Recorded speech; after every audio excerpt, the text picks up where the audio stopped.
அவனை குற்றவாளின்னு சொல்லுவதாக நீங்கள்லாம் நினைப்பீங்க. கிடையாது. இந்த உலகத்தில் அவன் பிறந்த விதி கடவுளுங்கிற ஒரு சக்தியை விசுவாசிக்க கூடாது என்றும், பக்திங்கிற ஒரு மார்க்கத்தை அவன் அனுபவிக்க கூடாது என்றும் அவன் தலையில் எழுதப்பட்ட விதியாகும். இதுதான் அதில் உள்ள உண்மை. அவன் அந்த பூஜையில கலந்திருந்தால் இந்த பலனை அனுபவிக்கணுங்கிற பாக்கியம் இருந்தால் அந்த பூஜைக்கு அவன் மனைவியும் வந்திருப்பான், அவனும் வந்திருப்பான். அந்த பாக்கியம் இந்த பிறவியில் அவனுக்கு இல்லை. அதனால அவன் அதை கலந்துக்கிடல. அந்த விதி அவனை தடுத்து நிறுத்தியது. இந்த விதி என்று சொல்வதற்கு ஒரு அற்புதமான விளக்கம், காலம் என்பது ஒரு பொருள். உரிய காலத்தில், உரிய நேரத்தில் மனிதன் எதிர்பார்க்காமல் நடக்கக்கூடிய சந்தர்ப்பத்தில் நடக்கின்ற ஒரு தன்மைக்கு பெயர் விதி. இந்த விதியை வெல்ல முடியாது என்பது ஆன்மீகவாதிகளுடைய ஒரு மாபெரும் கருத்து. விதியை மதியால் வெல்ல முடியும் என்பது பகுத்தறிவாளர்களுடைய கருத்து.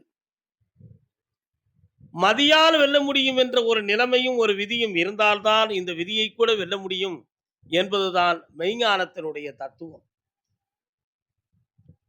மனிதன் பெரிய அறிவாளி. கேன்சர் நோய் வந்துருச்சு, அறிவு இருக்கு. அந்த நோயை தீர்க்கிறதுக்கு வழி இருந்துச்சா? 12 வகையான கேன்சர், இப்போ இன்னும் புதுமையான கேன்சர்லாம் கண்டுபிடிக்கப்பட்டிருக்கு. ஆனால் விதவிதமான மருத்துவம்லாம் கண்டுபிடிச்சாச்சு. எத்தனையோ அறிவான விதவிதமான மருத்துவத்தை கண்டுபிடிச்சாலும் அந்த நோய்க்கு பெயர் தீராத நோய் என்பது பொருள். கேன்சருக்கு கேன்சர் மீன்ஸ் கேன்சல், அவ்வளோதான். அது தீர்க்க முடியாத ஒரு நோய். ஆனால் அது அப்படின்னா அது மெய்ஞானத்தால் தீர்க்க முடியுமா அப்படின்னா அதுவும் முடியாது. இங்கே உள்ள ஒரு பெரிய விஷயமே அதுதான். நல்லா புரிஞ்சுக்கணும். மெய்ஞானத்தாலும் அந்த நோயை தீர்க்க முடியலை, விஞ்ஞானத்தாலும் தீர்க்க முடியலை. அதற்கு பேர் என்ன? இந்த பிறவில நீ அனுபவிச்சு தான் ஆகணும்னு எழுதப்பட்ட விதி. அதுதான் அதான் விதி. இந்த பிறவி அப்படி 3 விதமான நோய் இருக்கு. அப்படி 3 விதமான நோய் இருக்குன்னா, ஒன்று கேன்சர், இன்னொன்று உடம்பெல்லாம் வெள்ளை விழுத.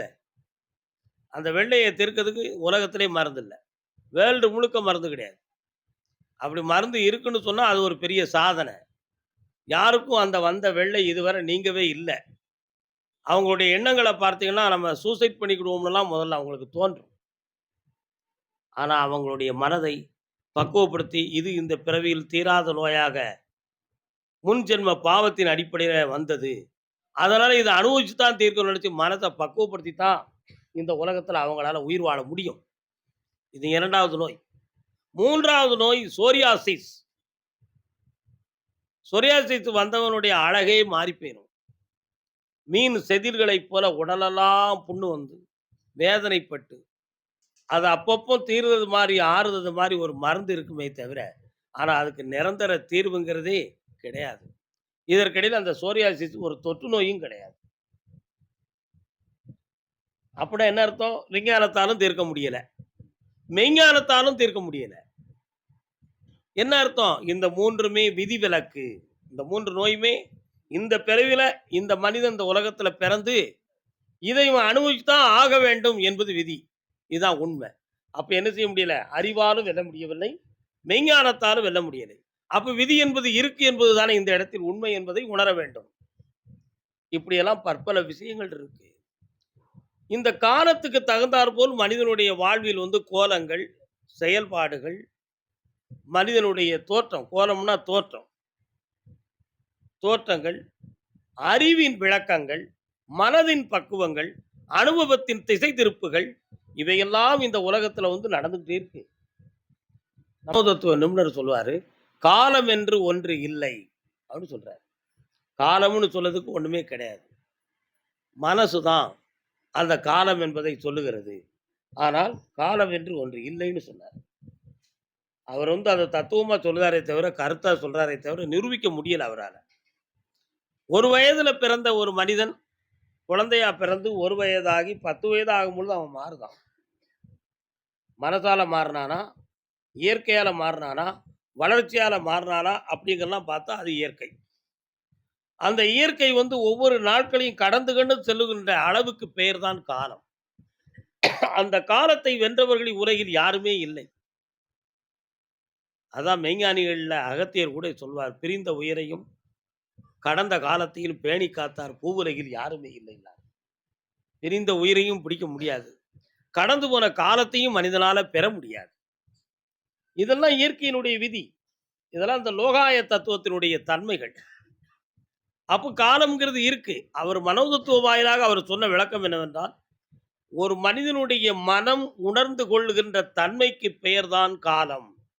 அது மனிதனுடைய மனம் உணர்வது தானே தவிர, காலம் என்ற ஒரு சக்தி இல்லை அப்படின்னு அவர் கூறுகிறார். ஆனா அது எந்த அளவுக்கு சரியானது என்றை அவரால் அடுத்த நூலில் மெய்ப்பிக்கவும் முடியவில்லை. அடுத்த நூல் அவர் படைக்கவும் இல்லை. இந்த கருத்தை அதாவது பொதுவாகவே புத்தகம் எழுதக்கூடிய ஒரு தத்துவம், மனோ தத்துவம் என்னன்னு சொன்னா, ஒரு மனிதன் ஒரு விஷயத்த சொன்னா 10 பேர் அதுக்கு எதிர்வாதம் பண்ணிருவான். ஒரு மனிதன் ஒரு வார்த்தையை சொன்னா 10 பேர் எதிர்வாதம் பண்ணுவான். அதுக்கு பல கருத்துக்களை சொல்லுவான். அது அப்படி இல்லை, இப்படின்னு எல்லாம் சொல்லுவான். அது ஒவ்வொருத்தருடைய அறிவு.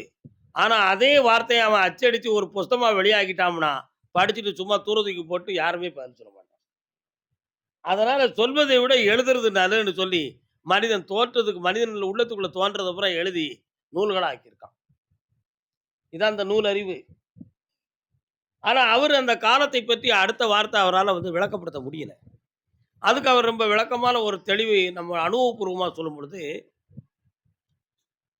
பகவத்கீதையை எடுத்துக்கிட்டு சொல்லணும். அது ரொம்ப தத்துவம். போர்ப்படை வீரனாக அர்ஜுனன், சாரதியாக கிருஷ்ணர். உற்றார் உறவினர்கள் யாவரையும் பார்த்து, இத்தனை உறவினர்களையும், உயிரினங்களையும் கொன்றுதான் நான் ஆட்சி செய்ய வேண்டுமா கிருஷ்ணா? அப்படி ஒரு பதவி எனக்கு தேவையா? அப்படி ஒரு ஆஸ்தி எனக்கு அவசியமா? அப்படி என்று அர்ஜுனன் கிருஷ்ணர்ட்ட கேட்டு, வில்ல கீழ வச்சுட்டு மனம் சோர்ந்துட்டான். உடனே கிருஷ்ணர் சொன்னார், "அர்ஜுனா, மனம் கொள்ளாத ஒரு விஷயம் வெற்றி காண்பதில்லைன்னார்." அவருடைய வார்த்தையே தத்துவம் என்னது? மனம் கொள்ளாத ஒரு விஷயம் வெற்றி காண்பதில்லை. ஒரு விஷயத்துல நீ வெற்றி காணணும்னா, உன் மனசு அதுல முழுக்க முழுக்க லயிக்க வேண்டும். முழுமையாக அதில் முடிவடைய வேண்டும். முழுமையாக அந்த பிடித்த தன்மையில் இருந்து விலகாது உன் மனதை ஒருமுகப்படுத்த வேண்டும். அப்படி நீ மனம் கொள்ளவில்லை என்றால் அந்த விஷயம் உனக்கு தடுமாற்றமாகத்தான் இருக்கும் என்பதுதான் அவர் அர்ஜுனனுக்கு முதல்ல எடுத்தோன்னது. அதனால நீ மனதை தவற விடாதே. என்னை உணர்ந்து கொள். என்னை உணர்கிற பொழுது என் ஜீவகாந்தத்தின் சக்தியெல்லாம் உன் உணர்விலே கலந்து நீ தைரியவனாக மாற்றி விடுவாய். நான் தான் வழிகாட்டுகிறேன் என்ற ஒரு உண்மையை நீ உணர்ந்து விட்டால் செய்பவன் நீ அல்ல என்ற தத்துவத்தை நீ உணர்ந்து கொள்வாய். உனக்கு உள்ளும் புறமுமாக இந்த உலகில் நான் வசித்துக் கொண்டிருக்கிறேன் என்ற உண்மையை நீ உணர்ந்து விட்டால் செய்வதெல்லாம் நீ இல்லை, நான் தான் என்பதை நீ புரிந்து கொள்வாய் என்பதைத்தான் கிருஷ்ணர் எடுத்த உடனே சொல்லுதார். அப்படின்னா அர்த்தம் என்ன? மனம் கொள்ள வேண்டும். ஒருத்தட்ட பேசிக்கிட்டு இருப்போம். நல்ல நமக்கு ரொம்ப பிடித்தவரா இருக்கலாம். அது பெண்ணா இருக்கும் அல்லது ஆணா இருக்கும். ஒரு சுருக்கமா சொல்லுவோம். ஒரு காதலன் ஒரு காதலிட்ட பேசிக்கிட்டு இருப்பான். பேசிக்கணும் 10 மணிக்கு பேசுவான். கொஞ்ச நேரம் கழித்து கைய பார்ப்பான், கடிகாரத்த பார்ப்பான். மணி 2 மணியா இருக்கும். 1 மணிக்கு சாப்பிடக்கூடியவன் 2 மணி வரை பேசிக்கிட்டு இருக்கான். பசி தெரியல. பசியே தெரியல. அவன் பேசிக்கிட்டே இருந்துட்டான். 10 மணிக்கு ஆரம்பிச்சு 2 மணி வரை பேசிக்கிட்டு இருந்திருக்கோம்ங்கிற உண்மை அவனுக்கு தெரியல. நடந்த விஷயம் என்ன? அவனுடைய மனம், அவனுடைய காதலின் மீது வைத்த ஒரு பற்றின் உணர்வினால், வேற எந்த சிந்தனைக்கும் இடம் கொடுக்காம, எந்த உணர்வுக்கும் இடம் கொடுக்காம, அவனுடைய உள்மனதை அங்க கொண்டு செலுத்தி, அவன் வேற எந்த சிந்தனைக்கும் வராம இருந்துட்டான். அதனால அவனால என்ன செய்ய முடியல? மற்றவைகளை பத்தி அவனால சிந்திக்க முடியல. அதே மனிதன் அவருடைய வாத்தியார்ட்ட பேசினான். அந்த காதலிட்ட பேசிட்டு கொஞ்ச நேரம் கழிச்சு 2, 3 மணிக்கு வாத்தியார்ட்ட பேசினான். வாத்தியார் பேசின கருத்துக்களை பூராவும் மாணவனுக்கு சொல்லுதாரு படிச்சதெல்லாம். கையை அடிக்கடி பார்க்குறான். 3 மணி ஆச்சு. 3 மணிக்கு தான் பேசினோம். 3:30 ஆயிடுது. சார் 4 மணிக்கு எங்கள் அப்பா வர சொன்னார், போயிட்டு வந்துடுறேன் சார். என்ன காரணம்? அந்த நல்ல கருத்தையோ அந்த விஷயத்தையோ அவனுடைய உள்மனது ஏற்கல. அவன் மனம் அதில் லயிக்கல. அப்போ அவர் பேசும்பொழுது அவனுக்கு 1 மணி நேரம் கூட அவனால் என்ன செய்ய முடியல, தாக்கு பிடிச்சி இருக்க முடியல, அதை கேட்க முடியல, ஏற்க முடியல. அவன் அதை நேரம் வேஸ்டா போகுதுன்னு அவன் நினைக்கிறான். ஆனா 10 மணில இருந்து 2 மணி வரை அவனுக்கு வேண்டிய ஒரு பொம்பளையிட்ட பேசிக்கிட்டு இருக்கும் பொழுது அவன் மனம் போனதே தெரியல. ரொம்ப ஆனந்தமா பேசிக்கிட்டு இருக்கான். இதிலிருந்து புரிந்து கொள்ளக்கூடிய விஷயம் என்ன? மனம் எதை பூரணமாக விரும்புகிறதோ, அந்த விருப்பத்தில் ஒருவன் ஈடுபட்டால் காலம் போவது தெரியாது. ஆகையினால் காலத்தை கணக்கிடுவது மனசா? அல்லது காலம் என்னும் ஒரு சக்தியா? என்பதுதான் மனோ தத்துவத்தின் கேள்வி. அப்போ மனம் உணர்வது தான் காலம் அப்படின்னு சொல்றார். ஒரு ஒரு தத்துவமா எடுத்துக்கிடுவோம். 25 வயசுக்கு மேல தானேய்யா அவன் பேசுனான். பிறந்த குழந்தை எங்க போய் பேசுச்சு? அப்ப அது வளர்ச்சி அடைஞ்சிருக்கு. அது உடல்ல மாற்றமாயிருக்கு, உள்ளத்துல மாற்றமாயிருக்கு. எல்லாரும் குழந்தைய 5 வயசு ஆயிடுது பிள்ளைய கொண்டு ஸ்கூல்ல சேரு. ஒரு வார்த்தைய எல்லாரும் பெரியவங்க சொல்லுவாங்க. ஏன் 4 வயசுல சேர்த்தா என்ன? 3 வயசுல சேர்த்தா என்ன? இப்ப சேர்த்துக்கிட்டு இருக்கோம். LKG, UKG. அத பத்தி விளக்கம் சொல்லல. ஆனா 5 வயசுல நீ சேரு அப்படின்னு சொல்றாங்க. ஆனா உண்மை என்ன தெரியுமா? Human sense. அதாவது 5வது வயசுல தான் மனிதனுடைய மூளையில இருக்கக்கூடிய மன உணர்வு, ஏற்றுக்கொள்ளக்கூடிய தன்மை என்னும் சக்தியவே திறக்கிறது. 5வது வயசுல தான் மனிதனுடைய மனித உணர்வு, மனம் என்னும் உணர்வு கதவு மூளையிலிருந்து திறக்கப்படுவத வயது 5வது வயசு. அந்த 5 வயசுல நீ கல்வியில கொண்டு போய் சேர்த்துட்டனா, அந்த கல்வியை அப்சர்வேஷன் பண்ணக்கூடிய ஒரு பழக்க உணர்வு தானா வரும். அப்படி படிச்சுக்கலாம்ங்கிறது ஒரு ஹியூமன் சைக்காலஜி. அப்ப 5 வயசு வர அந்த பிள்ளை எடுப்பார் கைப்பிள்ளையாகவே தான் இருக்கு. தடுப்பார் யாரும் இல்லை. அது பிறர் சொல்லுக்கு கட்டுப்பட்டு இருக்கக்கூடிய ஒரு சூழ்நிலையிலேயே தான் அந்த குழந்தை வளர்ந்துகிட்டு இருக்கு. 5வது வயசுக்கு பிறகு தான் அது வருது. அப்ப அந்த மனம் வளர்ந்த பிறகு அதனுடைய மாற்றங்கள் என்ன? அதையெல்லாம் நீங்க உணர்ந்து உணர்ந்து பார்த்தீங்கன்னா, மனசு ஒரு பக்கம் வளர்ந்துகிட்டு இருக்கும். ரொம்ப அருமை. ஒரு குழந்தை ஒருத்தர பார்த்து சிரிக்கி, இன்னொருத்தன பார்த்து கண்டுக்கிடாம இருக்கு. இன்னொருத்தர பார்த்து அழுது, இன்னொருத்தர பார்த்தா ஓடுது. ஆனா பார்த்தது இந்த ஒரு குழந்தை தான். ஆனா 4 பேர பார்த்து 4 குணத்தை பெற்றுவிட்டது. ஒருவனை பார்த்து சிரிக்க, ஒருவனை பார்த்து மௌனமாக இருக்க, ஒருவனை பார்த்து வெறுக்க, ஒருவனை பார்த்து பயந்து ஓட. இந்த 4 குணமும் இந்த குழந்தையினுடைய இயல்பு தன்மையில இருக்கு. ஆனா ஏன் இருந்துச்சு? எப்படி வந்துச்சு இது அப்படின்னு கேட்டா, அதுக்கு அனுபவமே கிடையாது. அந்த குழந்தைக்கு அனுபவமே கிடையாது. ஆனா இந்த தன்மை இருந்துச்சே, அது எப்படின்னு யாராவது சிந்திச்சு பாருங்க. அதுக்குள்ள இருக்கிறது தான் ஜீன். அதுக்குள்ள இருக்கிறது தான் ஆத்மாவினுடைய விதி. அதுல தான் ரெக்கார்டிங் இருக்கு. அந்த பதிவு என்ன? ஆத்மா பதிவு, ஆத்மாவின் பதிவு. மனிதன் தோன்றுவதற்கு முன்னாலே உணர்வு அலைகள் மூலமாக ஆத்ம சக்திக்குள்ள விரும்பக்கூடியதை ஏற்பதும், புரியாததை மௌனித்தலும், பிடிக்காதவர்களை பற்றி சிந்திக்காமல் இருப்பதும், ஈர்ப்பு கொள்ளாமல் இருப்பதும், கொடூரமானவர்களைக் கண்டு வெறுத்து ஓடக்கூடிய தன்மை என்னும் ஒரு சக்தியை ஆன்மா ஏற்கனவே பெற்று இருக்கு. இதான் மரபு. அப்படி பெற்றிருக்க போய் தான் ஒரு விவரமும் தெரியாத பிள்ளை கூட ஒருத்தனை பார்த்து சிரிக்கி, ஒருத்தனை பார்த்து மௌனமா இருக்கு, இன்னொருத்தனை பார்த்து பயந்து ஓடுது, இன்னொருத்தனை வெறுத்து நிக்கி. ஒரு விவரமும் தெரியாத பிள்ளை. ஆனா தெரியாத பிள்ளைக்கு இந்த விஷயம் எங்கிருந்து வந்துச்சு? அந்த ஆத்மாவுல ரெக்கார்ட். அந்த ஆன்மாவுல வந்து பதிவாக்கப்பட்டிருக்கு என்பதுதான் அங்க உள்ள உண்மை. இத விஞ்ஞான ரீதியாக நமச்சா அது ஒரு கேள்வி. மனம் வர்றதுக்கு முன்னாலே புரியாம இருந்துச்சா? அது ஒரு கேள்வி. இந்த கேள்விக்கெல்லாம் உண்மையான அர்த்தம் என்னன்னு தெரியுமா உங்களுக்கு? கிருஷ்ணருடைய ஒன்வீட்டு அத்தை. அந்த அத்தையுடைய மகன் சிசுபாலன். 2 தலைகளோட பிறந்தவன். 10 தலையோட ராவணன் பிறந்தது மாரி, சிசுபாலன் 2 தலைகளோட பிறந்தான். எல்லாரும் போய் அதிசயமா போய் பார்த்தாங்க அந்த குழந்தைய. அதிசயமா போய் பார்த்தாங்க. ஆனா அத்தைக்கு எண்ணம் எல்லாரும் வந்து பார்த்துட்டாங்க. நம்ம அண்ணன் மகன் கிருஷ்ணன் மட்டும் உலகம் அளவுக்கு தெரிஞ்ச உண்மையானவன். அவன் வந்து என் பிள்ளைய பார்க்கவில்லையே! அப்படிங்கிற ஒரு எண்ணம் அந்த அத்தையுடைய உள்ளத்துக்குள்ள இருந்துகிட்டு இருந்துச்சு. அப்போ உடனே ஒரு நாள் இந்த விஷயம் கிருஷ்ணருக்கு தெரிஞ்சு, கிருஷ்ணர் அந்த குழந்தையை பார்க்க வந்தார். இதுக்குள்ள ஒரு பெரிய கருத்து இருக்கு. குழந்தைய பார்க்க வந்தோனே பார்த்தாரு. "அத்தை உன் பிள்ளைக்கு 2 தலையா?" அப்படின்னு சொல்லி இந்த தலை நல்லா இருக்கேன்னு தொட்டார். தொட்ட தலை உடைஞ்சு சிதைஞ்சு போச்சு. என்னாச்சு? அந்த தொட்ட தலை உடைந்து சிதைந்து அழிந்து விட்டது. ஒரு தலை தான் இருந்துச்சு. உடனே அவங்க அத்தைக்கு ஒரு எண்ணம். கிருஷ்ணா, ஆயிரக்கணக்கானவர்கள் என் அரண்மனைக்கு வந்து என் மகனை பார்த்தார்கள், தூக்கினார்கள், கொஞ்சினார்கள், குலாவினார்கள். என் மகன் உடலால் எந்த ஒரு சேதமும் அடையவில்லை.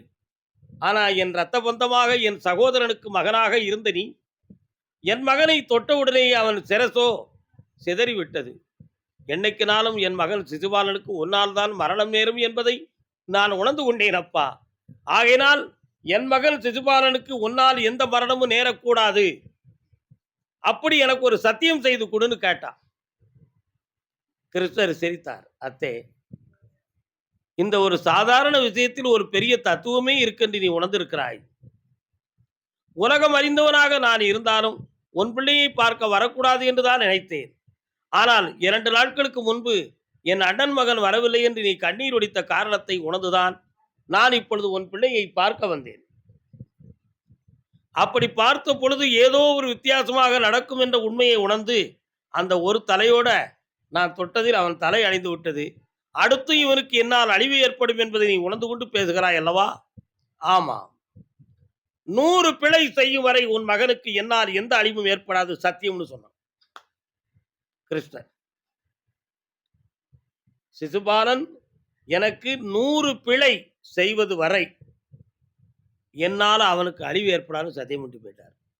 ஆனா சிசுபாலன் உண்மையை உணர்ந்து காலம் கடக்கும் பொழுது என்ன நடந்துச்சு தெரியுமா?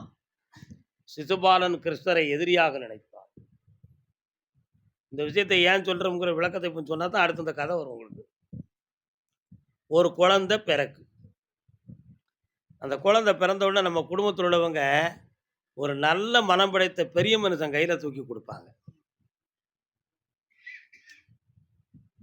நல்ல மனம் படைத்த ஒரு பெரிய மனுஷன் கையில கொடுப்பாங்க. அப்படி இல்லைன்னு சொன்னா நிறைய புள்ள பாக்கியத்தை பெத்த ஒரு மகராசிட்டியோ ஒரு மகராசங்கிட்டயோ கையில கொடுப்பாங்க. நிறைந்த மனசுடையவர், நிறைந்த மனசுள்ள ஒரு பொம்பளை, அவ குடும்பத்தோட மாங்கல்ய பாக்கியத்தோட குழந்தை ஒட்டியோட வாழ்ந்துகிட்டு இருக்கா, நம்ம பிள்ளைய பாக்கியமா அவ தொடட்டும் அப்படி நினைச்சு பார்ப்பாங்க. அதிலும் தன் ஒரு குடும்பத்துக்குள்ளே இருக்கவர்கள்ட்டயே கொடுப்பாங்க. அது நம்ம நாட்டில் ஒரு வழக்கமான ஒரு நிலையா இருக்கு. அடுத்தவர்கள்ட்ட ஏன் கொடுக்கக்கூடாது? அந்த 16 நாட்கள் வர அந்த குழந்தைக்கு தாயுடைய அதிர்வு ஆற்றலும், தந்தையுடைய உணர்வு ஆற்றலும், அந்த இரத்தத்தினுடைய உணர்வு நாளங்களும் குழந்தையை விட்டு பிரியாமலே இருக்கும். குழந்தையை விட்டு பிரியாமலே இருக்கும். அந்த குழந்தையை தாய் தன்னுடைய மடியில எடுத்து வச்சு அந்த உணர்வுகளை இந்த பிள்ளையினுடைய உணர்வுகள் பதிவாகி, அதுக்கு பிறகு யாரெல்லாம் தொடுதாங்களோ அவங்களுடைய உணர்வெல்லாம் பதிவாகி அந்த குழந்தை மெல்ல மெல்ல மெல்ல மெல்ல தவழ்ந்து தெளிவாகி வரும். இதைத்தான் இந்த சிசுபாலனுடைய வரலாறுல சொல்றான். நல்ல மனம் படைத்த ஒருவனுடைய கையில குழந்தையை கொடுக்கணும். 16 நாட்கள் கழித்து தான் அடுத்து இந்த பிள்ளையை போய் பார்க்க போகணும். இந்த 16 கழிச்சு போகும்பொழுது பிள்ளைகளுடைய 16 நாட்கள்ல உணர்வு அலைகள் மாறி போயிரும். தொட்டு தூக்கி அனுபவப்பட்டு ஒரு தெளிவுக்கு வந்துடும். அதுக்கு பிறகு எந்த மனசுடையவன் தொட்டாலும் ஒரு திருஷ்டி மாறி பிள்ளை சுள்ளு சூடுன்னு அழும், தூங்காம கிடந்து தவிக்கும். அதுக்கு தண்ணியை கோலி எரிஞ்சு விபூதியை பூசி அதை பூசி எத்தனையோ தாத்பரியங்களை சேர்த்து அந்த பிள்ளையை சரியாக்கி தெளிவு பண்ணிக்கலாம். அதில் என்ன இருக்கு அப்படின்னா, தொடுகின்றவனுடைய மன உணர்வும் அதிர்வும் கர்மமும் அதில் இருக்கு. அதான் அதோட விஷயம். அந்த கர்மாக்கள் தொடும் பொழுது உலகத்துக்கு புதுமையா வந்த ஒரு குழந்தைய ஒருத்தன் தொடும் பொழுது அவனுடைய கர்மா அதில் பதிந்து விடக்கூடாது என்பதற்காகத்தான் உத்தம சரீரம் கொண்ட இரத்த பந்த உணர்வுகள் உடையவர்களிடம் அந்த குழந்தையை தொட்டு வாங்கிறது. எடுத்துக்காட்டு என்ன? அருமையா போனாரு கிருஷ்ணன். அந்த சிசுபாலனுடைய தலையை போய் தொட்டாரு, வெடிச்சு போச்சு. அடுத்த நிகழ்வு என்ன? சிசுபாலனுடைய அழிவுக்கு காரணமாகவே அவனே கிருஷ்ணரை எதிரியாக்குதான். காலம் கடந்து கடந்து உண்மைகளை உணர்ந்து சிசுபாலன் எதிரியாகி கடைசியில் கிருஷ்ணருக்கும் சிசுபாலனுக்கும் ஒரு பெரிய போரே நடக்கும். அந்த போர் நடக்கும் பொழுது கிருஷ்ணர் எழுதிட்டார்னா, சிசுபாலன் நம்முடைய அத்தை மகன், அவனுடைய வீரத்துக்கு நாம் அவமானம் கற்பிக்க கூடாது என்று நினைத்து சிசுபாலன் இடுகின்ற பானத்திலெல்லாம் கிருஷ்ணர் தோற்று போனது மாதிரி தன்னுடைய அம்பையும் வில்லையும் எல்லாத்தையுமே ஒடிச்சு ஒடிச்சு போட்டுருந்தார். மகிழ்ச்சி அடையட்டும் அவன் அப்படின்னு சொல்லி. கடைசியாக கிறிஸ்துவனுடைய தலைக்கு அவன் பானம் செலுத்த நினைத்தான். அப்படி நினைக்கிற பொழுது கிறிஸ்தர் 2 நிமிடங்கள் நின்று ஒரு வார்த்தை கூறினார். இந்த வார்த்தை தான் சிசுபாலனுடைய வரலாறு நமக்கு ரொம்ப தெளிவான வார்த்தை. என்ன கூறினார் தெரியுமா? அண்ட சராசரத்தையும் ஆட்டி வைக்கிற காலம் என்னும் தேவனே, காலதேவன், காலம் என்னும் சக்தி மிகுந்த தேவனே, சிசுபாலனை விட்டு சற்று நீ விலகி நிற்பாயாக அப்படின்னார். அந்த காலம்ங்கிற சக்தி சிசுபாலன் கூட இருந்து கிறிஸ்தரை எதிர்த்துக்கிட்டு நிக்கி, அந்த காலம் அவனை நீடித்து வாழ வைத்து விட்டால் அவன் அசுர குணத்தோட மாறி போயிடுவான், தர்மத்தை மீறி நடந்துருவான். அதனால காலம் என்னும் ஒரு சக்தியே சிசுபாலனை விட்டு சற்று நீ விலகி நிற்பாயாகன்னு சொன்னார். அப்படி ஒரு ஆத்மா சிசுபாலனுடைய சரீரத்தை விட்டு விலகி போச்சு. அப்பொழுது சிசுபாலன் சாதாரண பிரம்ம ரூபத்திலே நின்றான். கிறிஸ்தர் சக்கராயுதத்தை வைத்து சிசுபாலனை வதைத்தார். அப்போ மனிதனை ஆட்டி படைக்கிறது என்னது? காலம். அந்த காலம்ங்கிற ஒரு சக்தி மனிதனை என்ன செய்யுது? இயக்குது, தானாகவே இயக்குது. காலத்துக்கு உள்ளே மறைந்திருப்பது ஊழ்வினை. ஊழ்வினையை இயக்கத்துக்கு கடமைப்பட்டது கர்மா. கர்மா பிறவியினுடைய அடிப்படையிலே உள்ளது. இந்த நிலைகளெல்லாம் ஏக்கி ஏக்கி தான் மனித உலகத்தையே இன்னைக்கு திசை திருப்பி வச்சிருக்கு. அப்போ காலம் என்ற ஒரு சக்தி நிச்சயமாக இருக்கு. அந்த காலம்தான் பெரியோர்கள் ராவணனை பற்றி சொல்லுவார். விபூஷணன் அறிவுரை சொல்லுதான், கும்பகர்ணன் அறிவுரை சொல்லுதான், இருக்கிற பெரியோர்களெல்லாம் அறிவுரை சொன்னார்கள். ராவணா, ராமன் தெய்வத்தின் அவதாரம், நீ அவனை எதிர்க்கக்கூடாது என்று எத்தனையோ முறை சொன்ன பிறகும் கூட ராவணன் கேட்கல. ராமன் மனிதன், நான் 3 கோடி வரம் பெற்றவன், ஆகினால் எதிர்க்காம விட மாட்டோம்னு சொன்னான். அதுக்கு அருமையாக அந்த இடத்துல கம்பன் ஒரு வார்த்தையை சொல்றார். ராவணனுக்கு விநாச காலமும் விபரீத புத்தியும் விளையாடிக்கிட்டு இருக்குன்னார். என்ன சொன்னார்? நாச காலமும் விபரீத புத்தியும் ராவணனை வழி கொண்டு போய்கிட்டு இருக்கு, ஆகினால் நான் விதியை நோக்கி சென்று கொண்டிருக்கிறான், தடுக்காதீர் யாருன்னு சொன்னான். பெரியோர்களுடைய சொற்களை, பெரியோருடைய வாக்குகளை, மகான்கள் வாக்குகளை நம்ம எப்பொழுதுமே உள்ளமாற கேட்டு மனதார உணர்ந்து, ஒரு காலம் என்னும் ஒரு சக்திக்கு கட்டுப்பட்டு மனிதன் வாழ்ந்துக்கிட்டு இருக்கோம். 10,000 கோடிக்கு அதிபதியாக இருப்பான், சில கோடிகளை இன்னொருத்தங்கிட்ட இழந்துருவான். எவ்வளவோ அறிவு இருக்கும், எவ்வளவோ வீரம் இருக்கும், எவ்வளவோ செல்வாக்கு இருக்கும், இழந்த செல்வத்தை பெற முடியாமல் கிடந்து தவிப்பான். ஆசை பாசத்தோட ஒரு பிள்ளையை பெற்று வளர்த்துருப்பான், அந்த பிள்ளை இன்னொருத்தங்கிட்ட போய் லாக் ஆகிருக்கும், அவளை திருப்ப முடியாமல் கிடந்து துடிப்பான். கூட பிறந்தவன் நல்லவனை நினச்சி வாழ்ந்துக்கிட்டு இருப்பான், சொத்தப்புறம் எழுதி வாங்கிட்டு கூட பிறந்தனே கொலை செய்யறதுக்கு ரெடி ஆகிக்கிட்டு இருப்பான். என்னது? நம்பிக்கை துரோகம். இதெல்லாம் என்னது? காலம். இன்னன்னார் இந்தந்த நேரத்தில் இந்த துயர அலைகளை இவன் அனுபவிக்க வேண்டும், இந்த வேதனைகளை இவன் அனுபவிக்க வேண்டும் என்கிற ஒரு விதி அந்த காலத்தின் சூழ்நிலையை இயக்கி அவனை வழி நடத்திக்கிட்டு இருக்கு. அந்த காலம் கரெக்டா எப்படி சிசுபாலனுக்கு விலகியதோ அதுபோல அந்த போதாத காலம் மனிதனை விட்டு விலகிவிட்டால் எண்ணியதெல்லாம் நடக்கும், நினைத்ததெல்லாம் ஜெயிக்கும். அந்த காலத்தை வென்று மனிதனால் வாழ முடியாது. ஆனால் காலத்தை உணர்ந்து கை கொடுத்து காப்பவன் தான் வழிகாட்டும் மாளிகைப்பாறை கருப்பசாமி. நம்ம கருப்பசாமியை மனதார உணர்ந்து ஞானத்தின் அடிப்படையில் யாரெல்லாம் வழிபட்டு மன சரணாகதியுடன் யார் விரும்புகிறார்களோ அவர்களுடைய எண்ணங்கள் அனைத்தும் நடக்கும். அவங்களுடைய உள்ளமெல்லாம் வெற்றி அடையும்.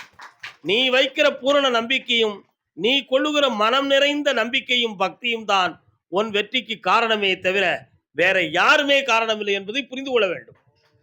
ஆக வெற்றியையும் தோல்வியையும் நிர்ணயிப்பது உன் மனசும் உன் நம்பிக்கையும் தான். ஆகையினால் உன் மாசற்ற மனதில் பேசற்கரிய தெய்வமாகிய கருப்பசாமியை ஈசனின் வடிவத்தில் வைத்துவிட்டால் மாசிலா மனமே ஈசன் கோயிலென்று உணர்வோம். வாழ்க வாழ்க வாழ்க.